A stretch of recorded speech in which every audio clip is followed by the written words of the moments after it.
Author Annie Dillard once wrote, "How we spend our days is, of course, how we spend our lives. What we do with this hour and that one is what we are doing. A schedule defends from chaos and whim. It is peace and a haven set into the wreck of time. It is a lifeboat on which you find yourself, decades later, still living." But do you ever feel like your lifeboat, to use Dillard's words, is in a different place than you intended for it to be? Like with all of the best of intentions in your life, you feel like you didn't have much control as to where your life ended up. And it's not all bad, of course. Sometimes the beautiful twists and turns of surprises in life leads us to a beautiful place, to a life that we could have never expected. But overall, I believe that charting a course for our life and for our time leads us to the best and most intentional life that we could possibly live. Many decades ago, around 540 AD, a monk named Benedict, that is, Saint Benedict, chose to live a purposeful Christian life and developed something that we now call a rule of life. This is much more than a set of rules or even something like a New Year's resolution. According to Stephen Macchia, a rule of life is a holistic description of the spirit-empowered rhythms and relationships that create, redeem, sustain, and transform the life that God invites you to humbly fulfill for Christ's glory. More simply, a rule of life is a cadence of living that takes into consideration who you are, what roles you fulfill in the relationships in your life, and the goals and personal mission that you have, and sets a course of intentionality to live the most fulfilling and God-honoring life possible. It's not a rule as in a set of rules, but rather it's a guidepost, like a trellis that offers support and guidance for a plant that would otherwise grow wildly. It is descriptive rather than prescriptive.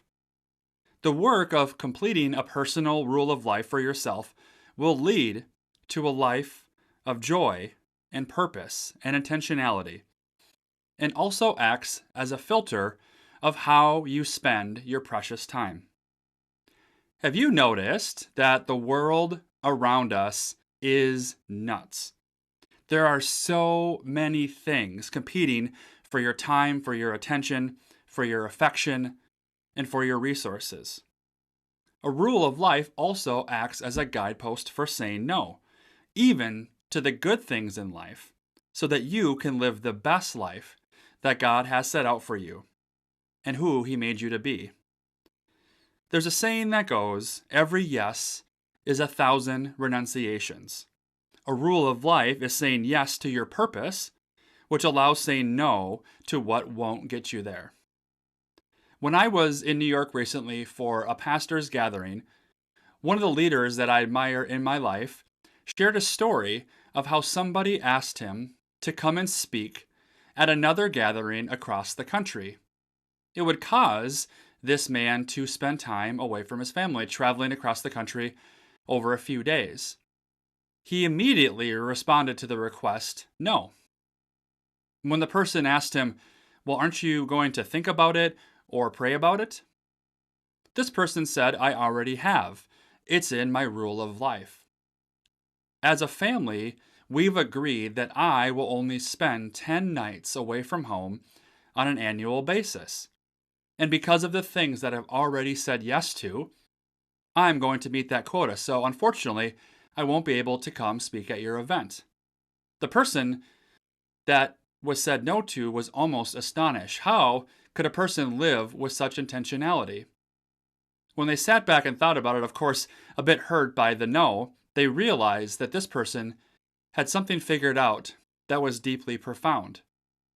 When we spend time and intentionality developing a rule of life, it causes us to live with such intentionality that we don't have to worry about hurting other people's feelings or making difficult decisions down the road. We have already done the work to prepare ourselves for those decisions, and that is what a rule of life is all about.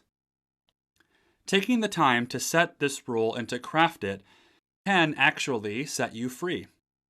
It is a schedule for your life that predecides some of your most important yeses and your most important nos.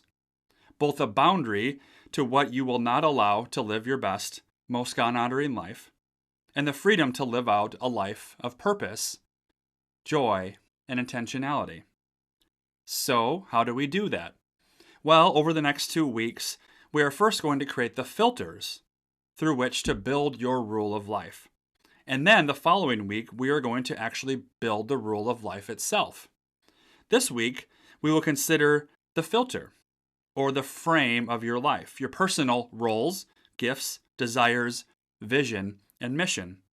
This will help you to ensure that your personal rule of life is actually deeply personal, not a list of things that sound good and that you feel like you should do, but ultimately will lead you away from your purpose, but instead a rule that is crafted for you. The you who, as King David wrote in Psalm 139, is fearfully and wonderfully made. This curriculum on a rule of life is based off an amazing work by the aforementioned Stephen Macchia called Crafting a Rule of Life. So today, for week 1, let's get started by framing your personal rule of life.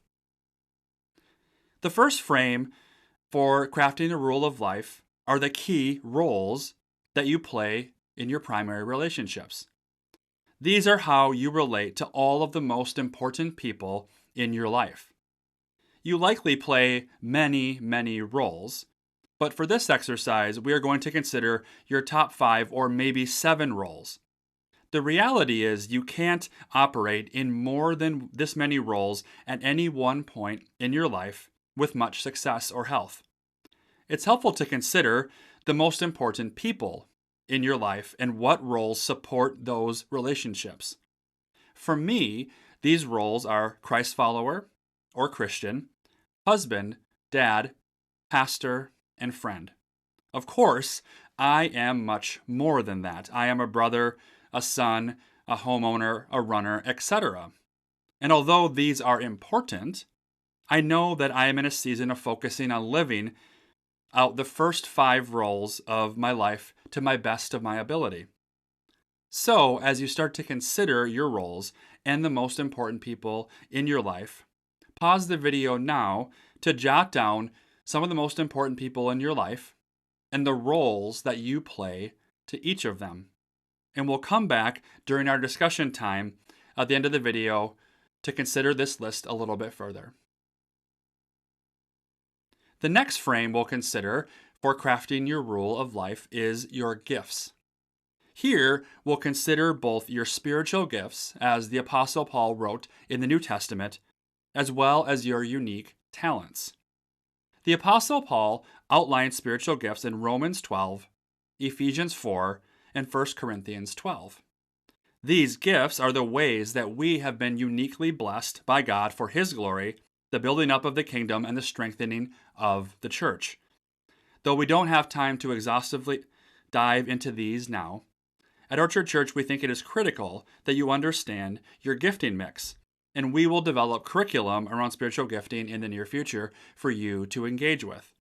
But for now, take the time to read these passages in full. The chapter and verses will be listed on your screen now and included in the notes to this video. In Romans 12, Paul writes of the gifts of prophecy, ministry, service, teaching, exhortation, encouragement, giving, leading, showing mercy, and compassion. In Ephesians 4, we see what are known as the fivefold gifts, that is, apostle, prophet, evangelist, shepherd, and teacher. And in 1 Corinthians 12, Paul outlines 9 more gifts. That is wisdom, faith, knowledge, healing, miraculous powers, prophecy, discerning spirits, speaking in tongues, and the interpretation of tongues. You see, each of us, as we follow Jesus and give our life to Him, are blessed with a mix of spiritual gifts that are unique to us. And we encourage you to spend some time this week to read these passages and explore what your gift mix looks like. We'll add some links and resources in the notes to the video to learn more about taking a spiritual gift test if you haven't already done that. In addition to spiritual gifts, we all have talents, things that we are good at and that we enjoy doing that are not necessarily spiritual gifts, such as cooking, athleticism, artistry, singing, woodworking, etc. And we can steward these talents for God's glory. The more that you live in to your gifts and your talents, the more you will feel as though your life is well lived and fulfilling. Next, the third frame, that is of desires. These are the longings and goals that are deep in your heart. These have been with you for the long run in your life, maybe even since your childhood, and feel like a bit of a true north in your life. Consider the things in life that, no matter the season, that you've always wanted for your life. Maybe it's to have a family, to travel the world, to achieve a certain success in your career or financial freedom, or to live close to the ocean. For me, I've always had a passion for travel and seeing the world and experiencing different cultures, for sports and the outdoors, and to be a dad and a husband. I've enjoyed discerning and doing the work of integrating these desires and passions into my spiritual journey. And in ways, they've allowed me to glorify God and help to build the local church through them. In Psalm 37, King David writes, "Take delight in the Lord, and He will give you the desires of your heart." Your desires can certainly be self-serving. I know mine are at times. But know that your deepest desires and passions are not to be starved out in order to live a God-honoring life. The desires of your heart were put there by the Maker of the universe, and to live into them is important as you create and craft your rule of life. So, what are your desires and your deepest passions? What makes you tick inside? What do you daydream about when you have time to let your mind wander? Start to consider those things as we move on to our next frame, the fourth frame, that is vision. The frame of vision is different than desires because it's all about your contribution or your legacy that you want to leave in this world.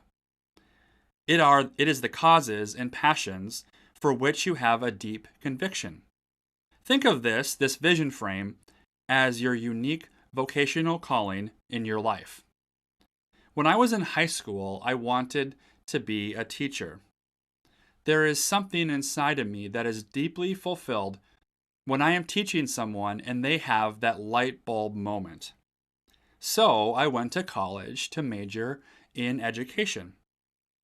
I spent enough time in this major to actually spend time in a classroom in a high school in the city of which I did my undergrad. And I still remember to this day those students in that 9th grade history class asking me why I wanted to be a teacher. Over the next year, I made the decision to change my major. There were a lot of reasons for that, some of which were very valid and intentional, and some of which were selfish. But I spent the next decade of my life, of my career, in the business world. But I never lost that desire to teach other people. Now, as a pastor and a church leader, I've come full circle on my vision and passion to lead others through teaching. It doesn't matter that I'm not a high school teacher. What matters for me from a holistic long-term frame is that I am able to leave a legacy through teaching others. I also have a very deep entrepreneurial bent. I enjoy seeing solutions to problems or to the opportunity for new work to be done. and dreaming up new ways to solve these. Finally, I have a deep conviction for the empowerment of marginalized and oppressed groups and communities, particularly for women developing in leadership, as well as the systematic oppression of the people of color in this country. So for me, teaching, entrepreneurship, and justice are the vocational lenses through which I can best order my life, whether that be a career vocation or how I engage with and serve the world around me outside of my career. Ultimately, the vision lens is the intersection of your calling and your passions. What is the overarching direction for your life, your calling? And what passions do you have that make this vision your life's vocation? What does the preferred future look like for you, not just in your personal life, but for the world around you? And how is God calling you, uniquely you, to make this a reality? That is the vision frame. And finally, as we wrap up this week and look toward crafting our personal rule of life next week, we must develop the lens of our personal mission. With the backdrop of everything we've discussed thus far, our roles, gifts, passions, and vision, what are you doing, or what do you wish to be doing in the near future to live into the life that will end in the desired future that you personally long for? It's important here to stop and consider that there are two kinds of mission that are deeply personal if you are a follower of Jesus. First is our general mission that we live into that is known as the Great Commission. In Matthew 28, before Jesus ascends into heaven, he leaves his disciples and followers, that is, all of us, with a commission. Jesus says, "Therefore go and make disciples of all nations, baptizing them in the name of the Father and of the Son and of the Holy Spirit, and teaching them to obey everything that I have commanded to you." This is our general mission in our life as Christians. So let this inform your personal rule of life. But as we consider our specific, our unique individual mission, this is where we lean into a personal mission statement. To craft a draft of a narrative mission statement, or at least a bulleted list of short mission statements for your life, consider your roles and your relationships, your gifts, your desires, and your vision, and ask yourself these questions. What are some words and phrases that best describe your current areas of involvement? The major relationships and responsibilities of your life at home, work, church, school, and in the community. Which of these relationships and responsibilities need greater attention from you, and why? If you were given the opportunity, which of these relationships and responsibilities could you eliminate or hold off on attending to during this season of your life? And why would you want to do that? What relationships do you feel called by God to deepen over the coming weeks and months? What responsibilities do you feel called by God to strengthen over the coming weeks and coming months? Next week, as we lean into crafting a matrix plan for your personal rule of life, the disciplines and habits within your rule should actually lead you towards achieving your personal mission statement, not your ideal life, the life that culture tells you that you should have, but your actual mission statement, the life that God has created and crafted you to fulfill. For me, my personal mission statement over this coming season is focused on my role as husband and father, for my physical and spiritual health, and for the expansion of the local church through planting Orchard Church. What people and responsibilities are you most burdened for right now? Not what do you feel like you should focus on, but what do you deeply understand to be the priorities for this next season of your life? What are you spending your time doing that is not life-giving for you? What desires and vision do you have for your life and legacy that you may have put aside, but you know you need to pick back up now? in this next season. This will inform your personal mission statement for the season ahead and will help you craft your personal rule of life over the coming week. We've covered a great deal of ground in this short video as we discussed the frames of crafting a personal rule of life, the frames of roles, gifts, desires, vision, and mission. In just a few moments, there is going to be a break in the video for you to pause and consider some questions and prompts that will allow you to develop the answers to questions around each of these 5 frames. You won't see the discussion questions come up on the screen that you're accustomed to, but instead, we will include a link to a document that contains multiple questions for each of these frames, as well as some prompts to help you craft a personal mission statement. Take the time over the coming days to write out in detail some notes and ideas for each of the 5 frames so you can discuss in your missional community next week. We know that some of this is going to feel very deeply personal. So, of course, you won't be pressured to share anything that you don't want to. But as always, consider that we encourage you to live out your best life in Christian community with prayer and accountability from others, because that life is the most deeply formative life as you walk out your calling, becoming the person that God has created you to be. We're excited to journey with you over the next 2 weeks as we help you to draft a personal rule of life so that you can live in to the best life, the life that God has created you for, and how He has wired you to leave a lasting and deep impact onto the most important relationships in your life and the community around you. We'll see you next week.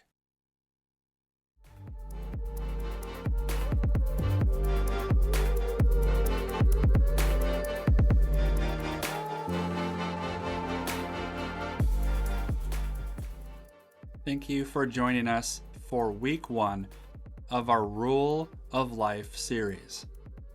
This week, we considered the frame, the first step of crafting a personal rule of life. Over the next week, you'll be considering the frame through which you will ultimately draft your personal rule of life, discussing it with your missional community, and having prayer and accountability for you to live into the life that God has deeply called you into and equipped you to live. We are praying for you in the weeks ahead as you lean into living a life of intentionality. Grace and peace be with you, friends. Thanks for being a part of community at Orchard Church.